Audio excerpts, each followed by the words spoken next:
que as coisas não nascem do nada. Então, eu tive lembrando da história do meu pai. Meu pai é engenheiro agrônomo, ele nasceu aqui em São Paulo. Minha mãe é de Jaú. Eles se casaram bastante jovem.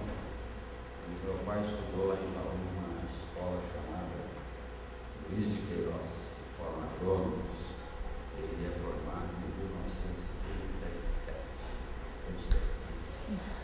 E ele, depois dessa formação que ele teve, lá eles tinham um outro amigo, o Dr. Fernando Cardoso, e eles resolveram montar uma fábrica de adubo. Hoje adubo é uma coisa completamente parecida de ouro, mas isso há 60 anos atrás era uma coisa meio complicada, era como vender geladeira para esquimó, tinha essa. E aqui era a terra que era muito fértil, ninguém conhecia o produto. E eles foram indo, amor à terra, fazendo, fizeram uma grande empresa. E essa grande empresa, e esses dois sócios tinham uma curiosidade. Eles tinham a ideia principal da poupança. Então, todo o resultado que ia para a empresa, eles tinham reinvestindo na própria empresa, na própria manada.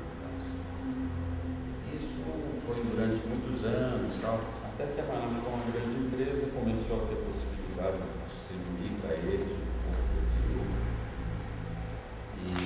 E aí surgiu a questão, aonde é que, no caso do meu pai, aonde é que ele iria poupar esse dinheiro que estava sobrando? Porque tanto a família dele quanto a minha mãe, o mês era sempre maior que o salário. Eram ótimas pessoas, o pai do meu pai era engenheiro também, mas não tinha essa mentalidade da poupança e tal. Então acabava o dinheiro, o mês não tinha acabado, aquela luta que todo mundo sabe. E os meus pais se propuseram a reverter esse quadro.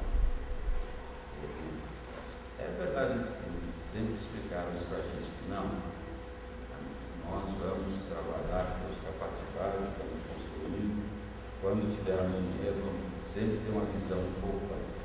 Foi isso aqui. E aí surgiu ele passou a ter esse dinheiro, distribuído pela Maná, a origem da Maná. Tá bom, o que eu vou fazer com esse dinheiro gastado? Uma parte sobrava. E ele sempre, o meu pai sempre, a visão dele era entender os bem-sucedidos. E aí ele tinha essa visão do mercado americano, que era poupança em renda variável. Isso aqui orientou ele a pegar esse recurso que sobrava por mês e começar a montar a carteira de ações dele. E essa carteira de ações ele entendia que ela ia dar renda para a família, que ele ia sempre gastar uma parte da renda e ia aplicar o resto. E isso foi o que ele fez. Na história da poupança em renda variável, de participar das grandes empresas, ele foi fazendo a sua carteira de ações. Isso foi feito, foi dando renda, as coisas que ele previa foram acontecendo. E ajudou toda a nossa família, sempre baseado nisso, foi uma coisa que deu 100% certo. Chegou em 1997, ele já estava com 82 anos, ele entendeu que era hora de fazer a sucessão patrimonial da família. Eu, nessa época, trabalhava numa corretora ainda e tinha muita afinidade com o instrumento, que era o instrumento de agrupar pessoas lá, chamado Clube de Investimentos. Um produto que nasceu na bolsa. Clube de Investimentos? Clube de Investimentos. Foi a ideia. E aí eu enxergava que esse mesmo clube, que era uma coisa lá que todo mundo usava, um grupo de alunos e tal, podia ser um instrumento adequado para fazer aquela sucessão patrimonial da carteira do meu pai. E porque eu achava que era um instrumento simples, inteligente, prático, que atendia perfeitamente um grupo de pessoas, sendo parente ou não.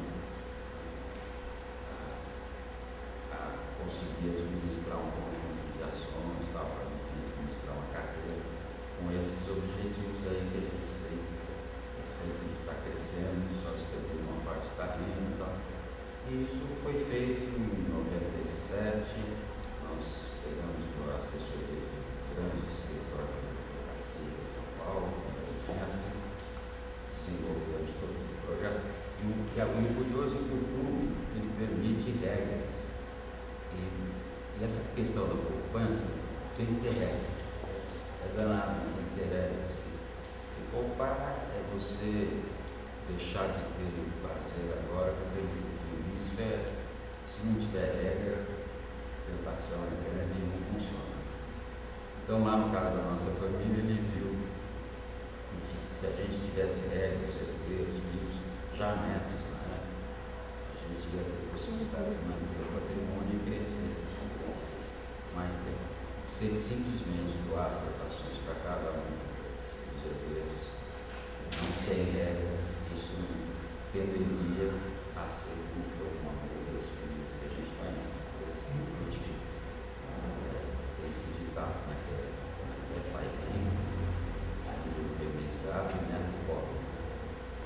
E a ideia foi fazer uma coisa que se perpetuasse. Estou contando isso para a gente entender o que me motivou a desenvolver o clube com essas características. Isso foi em 97, 98, aí já na gestão, ele menos, eu e meu irmão Romeu, futuramente eu subi o Ricardo, e atualmente muito presente o Marco, que foi o primeiro não da família a participar da gestão, ser sócio da nossa gestora, que é uma coisa que eu gostei muito, satisfação da belíssimo gestor. Então, o negócio foi montado em 97, rodou o primeiro relatório em março de 98, que estudou uma burocracia e tal. Então, foi com um futuro legal. Então, de 98 para cá, já se passaram praticamente 13 anos, conseguiu manter a família muito próximo de 100% do patrimônio, muito próximo de 100% preservado. Então a gente via que isso era uma coisa de muita categoria, de muito sucesso no empreendimento com essa ideia. E aí isso foi indo, chegou em 2003, 2004, eu, o irmão, depois participando da Cis e a Márcia, as nossas companheiras, entendeu? Como será que podemos fazer alguma coisa para outras pessoas que não tenham acesso a esse tipo de conhecimento, de oportunidades, porque mesmo independente da classe, a gente vê que essa questão da poupança é sempre complicada, poupança em renda variável, agora está um pouquinho na moda, mas isso há 7, 8 anos atrás era zero, pelo ímpeto, a vontade de dividir essa coisa positiva, mas com regras totalmente empíricas, criadas ali naquele momento, esboçamos, olha, vai poder fazer isso, vai poder não fazer aquilo, tem idade para entrar com tantos anos, para sair com tantos, o objetivo final exato, que é o grande objetivo do futuro legal, eu posso auxiliar na formação de cada um de vocês que vão ter lá um patrimônio. Talvez hoje em dia o Estado já supra boa parte das necessidades de formação escolar, mas uma dúvida que você tendo, primeiro vocês vão sair daqui formados em poupança, depois vão sair com possibilidade de ter uma formação escolar maior e vão ser ganhadores de dinheiro. E é muito comum você ver ganhadores de dinheiro que não tem dinheiro, porque não passou por essa realidade. Então, eu acho que vocês vão ter uma chance. Os que aproveitarem, como tudo na vida, você faz para 100, 10 aproveita, 20. E os que assim fizerem, tenho certeza que vai ser muito positivo. Acho que o futuro está numa fase de amadurecimento, de seus já cresceram, todos muito novos, foi difícil, depois de montar a ideia, bom, mas quem é que vai ser o freguês? Mas quem é que vai ser o cultista? Como é que vamos fazer? Houve todo esse início de história, que hoje já está intersedimentado, está numa outra fase, e, enfim, acho que a minha palavra futura é isso. Espero que vocês todos aproveitem sempre